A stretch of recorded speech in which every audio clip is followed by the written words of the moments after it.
मत्स्य अवतार भगवान विष्णु के प्रथम अवतार है। मछली के रूप में अवतार लेकर भगवान विष्णु ने एक ऋषि को सब प्रकार के जीव जंतु एकत्रित करने के लिए कहा और पृथ्वी जब जल में डूब रही थी तब मत्स्य अवतार में भगवान ने उस ऋषि की नाव की रक्षा की। इसके पश्चात ब्रह्मा ने पुनः जीवन का निर्माण किया। एक दूसरी मान्यता के अनुसार एक राक्षस ने जब वेदों को चुराकर सागर के अथाह गहराई में छुपा दिया तब भगवान विष्णु ने मत्स्य रूप धारण करके वेदों को प्राप्त किया और उन्हें पुनः स्थापित किया।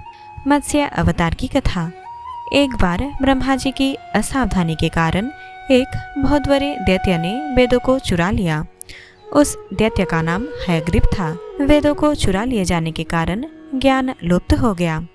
चारों ओर अज्ञानता का अंधकार फैल गया और पाप तथा अधर्म का बोलबाला हो गया। तब भगवान विष्णु ने धर्म की रक्षा के लिए मत्स्य रूप धारण करके हयग्रीव का वध किया और वेदों की रक्षा की। इसकी विस्मयकारिणी कथा इस प्रकार है। कालपांत के पूर्व एक पुण्यात्मा राजा तप कर रहा था। राजा का नाम सत्यव्रत था।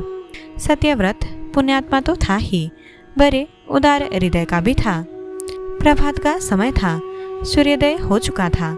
सत्यव्रत कृतमाला नदी में स्नान कर रहा था। उसने स्नान करने के पश्चात जब तर्पण के लिए अंजलि में जल लिया तो अंजलि में जल के साथ एक छोटी सी मछली भी आ गई। सत्यव्रत ने मछली को नदी के जल में छोड़ दिया। मछली बोली, राजन, जल के बड़े बड़े जीव छोटे छोटे जीवों को मारकर खा जाते हैं। अवश्य कोई बड़ा जीव मुझे भी मारकर खा जाएगा। कृपा करके मेरे प्राणों की रक्षा कीजिए। सत्यव्रत के हृदय में दया उत्पन्न हो उठी।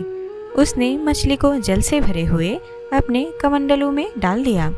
तभी एक आश्चर्यजनक घटना घटी। एक रात में मछली का शरीर इतना बड़ा हो गया कि कमंडलू उसके रहने के लिए छोटा पड़ने लगा। दूसरे दिन मछली सत्यव्रत को बोली, राजन, मेरे रहने के लिए कोई दूसरा स्थान ढूंढिए क्योंकि मेरा शरीर बन गया है। मुझे घूमने फिरने में बड़ा कष्ट होता है।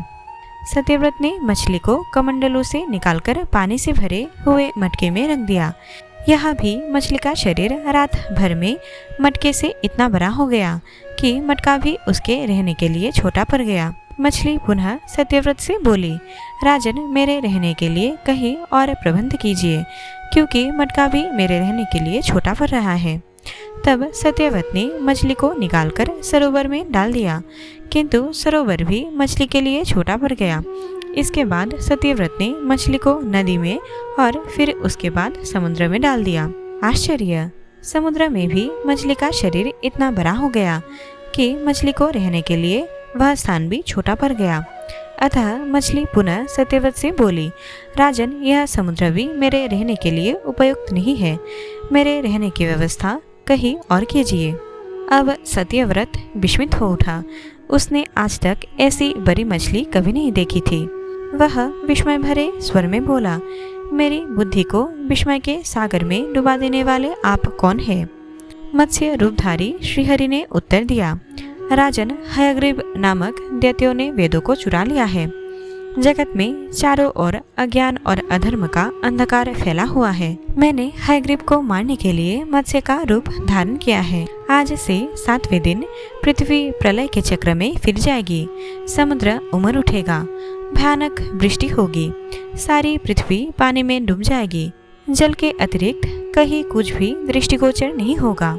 आपके पास एक नाव पहुंचेगी। आप सभी अनाजों और औषधियों के बीजों को लेकर सप्त ऋषियों के साथ नाव पर बैठ जाइएगा।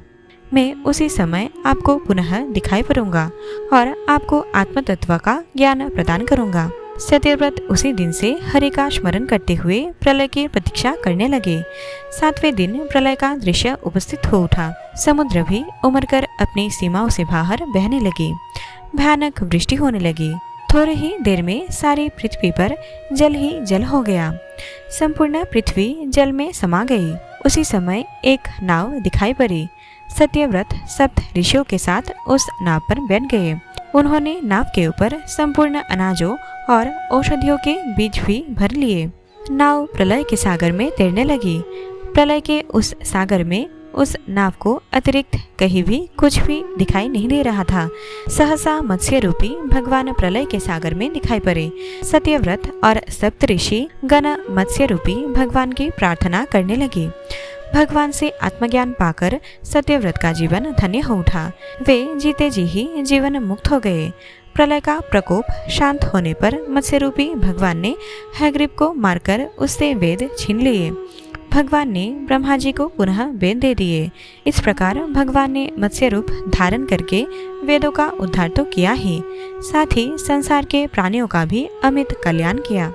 आगे और भी ऐसी कहानियाँ जानने के लिए हमारे चैनल को सब्सक्राइब कर दीजिए। जय श्री हरि।